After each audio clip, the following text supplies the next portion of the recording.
अनंत चतुर्दशी की हार्दिक शुभकामनाएं। इतने दिन गणेश जी की पूजा की, बप्पा की पूजा की और आज विसर्जन का दिन है। लेकिन हमें ऐसा लगता है कि पता नहीं, बप्पा तो रोज ही हमारे यहाँ रहते हैं। गणपति बप्पा मोरया क्या बोलना ऐसे, लेकिन जो परंपरा है वो तो निभानी पड़ती। और गणेश जी की इतने दिनों सबने पूजा की, अर्चना की और महिमा गाई, लेकिन उनके जैसा किसी ने बनने का सोचा है या जो लोग हैं तो बहुत अच्छी बात है। गणपति बप्पा में कितने सारे गुण, तभी तो उनको प्रथम पूज्य कहते हैं। सभी देवताओं में सबसे पहले शुभ काम में उनसे सबसे पहले उनकी पूजा अर्चना की जाती है। और इस गणपति बप्पा का जो माथा है वो कितना चौड़ा है। वो बुद्धि के देवता क्यों कहते हैं? क्योंकि वो बुद्धि से भरे हुए हैं। बहुत चौड़ा माथा जिसका होता है वो बुद्धि बहुत होती है उनमें, तो वो बुद्धि के देवता हैं। और उनकी जो आँखें छोटी छोटी हैं लेकिन वो दूरदर्शी हैं। वो बहुत दूर तक देखते हैं, बहुत दूर का समझ लेते हैं। इसलिए हमें भी अपने जीवन में दूरदर्शी बनना चाहिए, पक्का इरादा करना चाहिए। और जो उनका कान है तो कान सूप की तरह हैं। क्यों है? क्योंकि सूप में अपन जो कचरा फटक देते हैं ना बाहर, और अच्छा रह जाता है। इसलिए कभी भी उल्टी सीधी बातें ना सुने, क्योंकि वो सुनते जाएंगे कुछ ना कुछ तो हमारी बुद्धि में बैठेगी, यहाँ तक आती है बात। इसलिए सारा कचरा दूर कर देना चाहिए। बिल्कुल किसी भी तरह का कोई भी गलत बात अपने कानों में नहीं जाने देना चाहिए।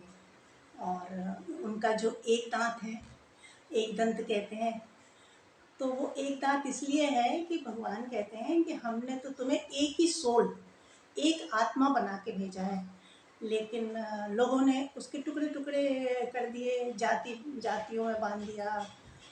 समाज में अलग अलग रीतियाँ हैं, तो लेकिन भगवान तो एक ही सोल पैदा करता है। तो कहता है तुम एक ही सोल हो, इसलिए उनका एक दांत है।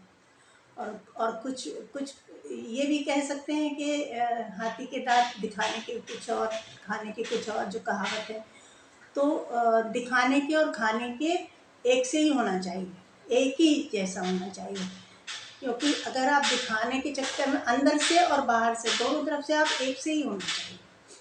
और जो उनकी सूंड है, सूंड एक पेड़ को भी तोड़ सकती है और एक बच्चे को भी ऊपर अपने उठा सकती है। तो सूंड को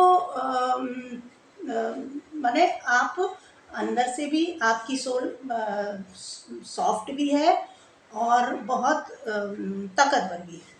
इसलिए आप ऐसे ही बने कि आप ऐसे नहीं कि आप ऐसे स्ट्रॉन्ग दिखाएं अपने आप को, नहीं। आप बहुत सॉफ्ट भी बने और बहुत ताकतवर भी बने, जिससे आपको कोई हानि ना पहुंचा पाए। और उनकी जो पेट है, पेट इतना बड़ा क्यों है? क्योंकि लोग बातें बहुत कम पचा पाते हैं, इसलिए बातों को पचा के सब सारी बातें अपने दिमाग में रख के पेट में रख के, और इतना बड़ा पेट है। तो अपनी सबकी बातें अपने पेट में समाइए। इसकी उधर, इसकी इधर, इसकी उधर। बहुत लोगों की आदत होती है कि पेट में बात नहीं पचा पाते, इसलिए पेट में बात पचाने की आदत डालिए। और उनके जो पैर होते हैं, पैर एक नीचे होता है, वो धरती से छुआ हुआ होता है, और एक ऐसे होता है। तो भगवान कहते हैं कि आप धरातल पर रहिए, अटैच रहिए, सबसे अटैच रहिए, सबके कर्तव्य पूरे कीजिए। लेकिन एक पैर ऐसा होता है कि थोड़े से डिटैच भी रहिए। डिटैच किस लिए? कि आप थोड़े से स्पिरिचुअल बने, आध्यात्मिक की तरफ, माने अपने आध्यात्म को ना छोड़ें और उसको रखते हुए आप सबकी कर्तव्य पूरे कीजिए। और हाथ का तो भूल ही गए, उनके जो 4 हाथ होते हैं, तो 4 हाथ में, एक हाथ में कुल्हाड़ी होती है, एक हाथ में रस्सी होती है। और तो कुल्हाड़ी वाला हाथ, कुल्हाड़ी से वो कहते हैं कि आपके अंदर जितनी भी नेगेटिविटी हैं, जितनी भी बुरी बातें हैं, लोगों की बातें हैं, वो सब अपने अंदर ना जाने दो, उनको एक एक करके काट दीजिए। सारे जितने भी हैं, आपके जितने भी बैड कर्मा हैं, वो सब काट दीजिए। और आपका जो पास्ट लाइफ कर्मा जो चल रहा है, उसे भी आप काटते जाइए अपनी अच्छाइयों से। तो वो कुल्हाड़ी इसलिए होती है। और एक हाथ में रस्सी होती है। रस्सी क्यों होती है? कि अपने अपने को एक मर्यादा में बांध के रखना और अपनी इंद्रियों पे काबू करके रखना।